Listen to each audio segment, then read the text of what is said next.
অগ্রণী ব্যাংকে 832 ভরি স্বর্ণ পাওয়া গেছে, শেখ হাসিনা রাখছে। এইটা হচ্ছে সম্পদের কুক্ষিগতকরণ। এই কুক্ষিগতকরণের জন্য কিন্তু সমাজে বৈষম্য সৃষ্টি হয়।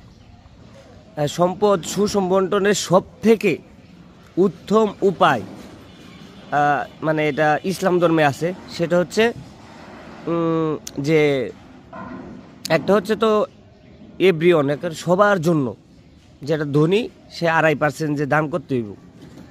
আর একটা হচ্ছে যেটা নারীদের ক্ষেত্রে নারীরা সমান অধিকার চায় বা বিভিন্ন সময় বলেন নারীরা অধিকার বঞ্চিত, সেটা হচ্ছে নারীরা কিন্তু অনেকভাবে পায় সম্পদ।